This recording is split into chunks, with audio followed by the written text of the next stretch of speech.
Paano guro? Si Jenny at ang gabi bago ang pasok. Jenny's night before school. Isang kwentong pambata. Siya si Jenny. May napansin ba kayo sa paligid? Hindi na nakapagligpit si Jenny ng mga gamit. Si Jenny ay isang mag-aaral na laging nagmamadali tuwing umaga. Tumunog ang alarm. Nagmamadaling kumilos si Jenny. Sakto lang ang gising ni Jenny. Pero hindi pa niya naihanda ang kanyang bag.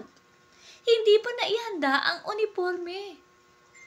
Kailangan pa niyang maligo at mag-almusal. Hindi niya maalala kung saan niya nailagay ang kanyang ID. Nasaan ang ID ko? Sabi ni Jenny. Saan kaya napunta ang ID ni Jenny? Nakikita mo ba? At sa wakas, ay nahanap na niya ang kanyang ID. Excited pumasok ang ating bida. Masipag mag-aral si Jenny pero na-late si Jenny sa pagpasok sa paaralan. Bakit kaya siya umiiyak? Na-late si Jenny kaya hindi niya inabutan ang unang masayang gawain sa unang subject. Lumapit si Ma'am Eliza at tinanong kung bakit siya umiiyak. Bakit ka na-late, Jenny? Tanong ni Ma'am Eliza. Na-late po ako, Ma'am, at hindi po ako nakasali sa unang gawain ng ating klase. Anong gagawin mo sa susunod para hindi ka mahuli sa klase?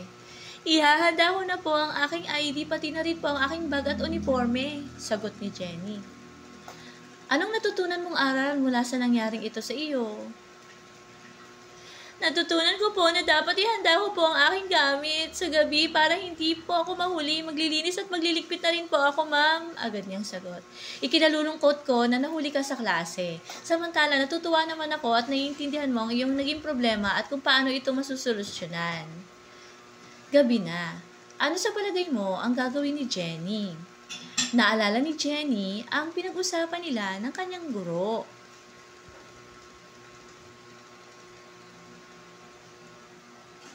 Kaya naman, naglinis siya. Ihinanda niya ang kanyang bag at uniforme. Hindi ba't napakalinis na ng kwarto ni Jenny? Natutulog na si Jenny. Shh! Nang umagang iyon, masiglang pumasok sa paaralan ang ating bida. Wala siyang nakalimutan dahil naghanda siya. Niya ay naghanda ng mga gamit niya noong gabi bago ang pagpasok sa paaralan. Nagkaroon siya ng oras para batiin ang kanyang mga kamag-aral.